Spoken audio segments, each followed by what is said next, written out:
is it frowned upon when you leave the police force? Because most people are lifers, aren't they? Let's be realistic. I can tell you about the reactions that I had. Like, it was really, really mixed. But the people that really knew me and our close mates and people that are like friends for life kind of thing, people that I still spend time with now, they understood it, and they were like, when I came out with the news that I was going to be leaving, they were like, "Of course you are. Like, you clocked out of this job mentally a long time ago." Like, they knew that it wasn't right for me anymore. Yeah, you'd had your fill. You knew that it wasn't. Yeah. I mean, they knew they knew how stressed I was. They knew how much I was struggling with things. They knew what I felt about the job. So it just made sense. But then the people who didn't really know me, they're like, "Mark, what?" Like, they actually sat down next to me and they go, "Mark, like, what are you doing?" But this is one of the things that bugged me in the police, because I mean, this must be happening in all sorts of jobs, but very much so in the police. You'd have most officers who just moan day in, day out, and the ones who are just like moaning, like. But that's not good for you either, because if you go to work and you got to moan about pensions crap, or the equipment we got's rubbish, or I can't believe I've had to do this other shift. That's not good for you either. No. Get something that you enjoy getting up for in the morning, and if it's not the right job, get out of there. But that's what I'd said to people when the people that were shocked that I was leaving, like leaving the security of having the same money each month, the same money each year. That's what I said to them. I was like, some things are more important. This just doesn't make sense. Like, and like, I need to go and do something else that I'm actually going to enjoy. That was the be all. You see why I like getting people on now, because obviously you're talking about like all the experience that you've got to create a brand, and then you going, well, actually, I had all that experience, and I'll give it all up. Well, that's it. Yeah. And everybody that we have on here, like everybody's story, there's some fascinating stories of like how people came to be where they are now, and stuff like that. Where I listen to you two, and I'm like, actually, like. But like I said, I'm a big believer in the fact that you can change your career at any point. When I handed my notice in, I had a job lined up. I was due to not with Dave. I was due to start with a carpentry business that I won't name because it's probably not, because they're on Instagram. Because they're on Instagram and they may see this. 2 weeks after leaving the place, I was due to start with that carpentry business doing cabinetry, and what happened with that? 3 days before I was due to start, cancelled it. Sent me a WhatsApp message at 11:30 in the evening saying, "Can't take you on." So the thing is, I'd been to the workshop, I'd met this person in person. Do you know what I mean? I'd had conversations on the phone. Carpentry by Sam. That's it, yeah. Sorry, mate. Like you say, there's always going to be a reason. There's another side to the story. That my frustration was. It was so close, From man to man, I'm like, you don't need to give me full details, like. But he just said due to personal circumstances, and I was just like, what a cop out. I was just, you could give me something. Some people, and this is another thing as well. Going back to school, people don't learn how to have a difficult conversation with somebody. Yeah. Like I always just think if you're honest with somebody and people can't handle that, that's not my issue. Yeah. Do you know what I mean? But I'll be honest with you and say, look, I can't take you on because I've just lost this contract or this work hasn't come in. Yeah. But if there's anything in the future, and sorry, it's so close to your start. I mean, as angry as I was, looking back on it now and through conversations I've had with various people in the trade industry, like. It's quite common though. A lot of people said to me, actually, he doesn't know you anything, and you're going into an industry where that kind of thing can happen. Like, and that's the thing. So, sorry if you're watching. That's it. Yeah. That was the end of that. But it then meant that I'd forked out money for childcare, which isn't cheap. Which is a lot of money. Which is like a second mortgage. That's it. Yeah. And I was looking at what's the missus saying to you? So at this point, and Andrea, I'm leaving you. That's it. Forget it. Go back to the police, you idiot.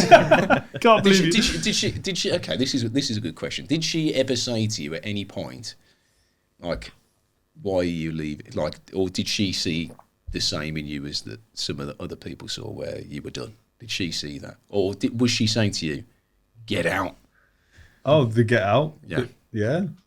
But that's what I think I've alluded to it earlier. Like, it wasn't just my decision. It was a decision as a family, a decision like that came from friends that had noticed that I wasn't happy. Do you know what I mean? There's various parts to it, and family life was a big thing, definitely. So yeah, when it came to that point of, oh, you haven't got a job, extremely stressful from a financial standpoint. You just thought, well, what are we going to do then? Go and bug Dave. Go on, bug Dave. So what was the time frame then for you getting told no to hunting Dave on the squat rack? Just over a year. Was it?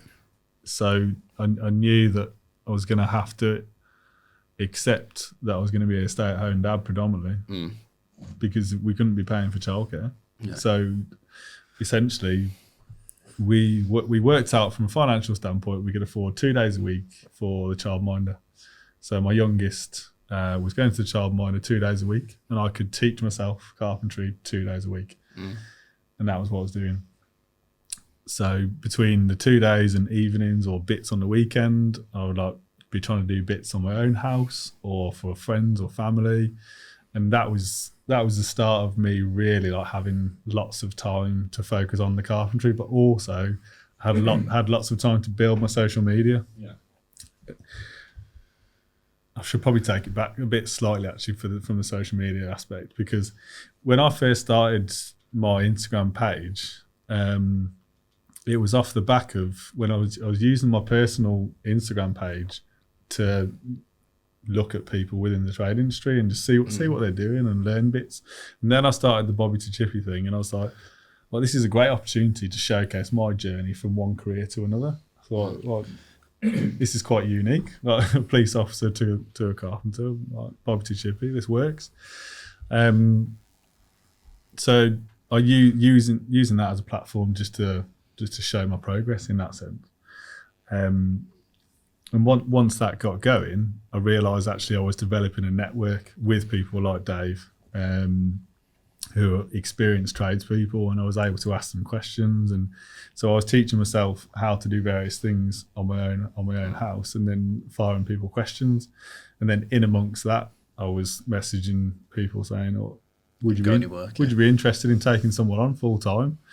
And that was off the back of, again, speaking to people like Dave and various other trades who said to me that at your age, being 34, if you're going to go and do an apprenticeship and do a college course, actually that's not going to be that beneficial. Like, you're better off just doing the job day in, day out. Yeah. I don't know what. Yeah, throwing in the deep end is the way to do it. Yeah. I don't know what your opinion on a college course, like for someone my age. Pointless. Just not absolutely like, pointless. You won't learn anything that you won't learn in I 5 minutes on site. I think any age, I think you're going to watching other people that have done a job for 30 years and absorbing little tidbits of information way better than ever going to college. Yeah. That's my personal view, and that is across anything, office work, anything. The only time I feel like you should be stuck in college is if you're studying law or you're becoming a doctor and doing medicine. But not only that as well, because obviously when you've got, like, I've had apprentices that have gone through the college stage and they're great and all that, but what I'd expect out of Mark as a 34-year-old man would be more than them anyway, because he's got life experience, he's got, a bit of common sense. He spent a year. Well, yeah, exactly. Sorry, Mark. I do hope, because it's something that can't be taught.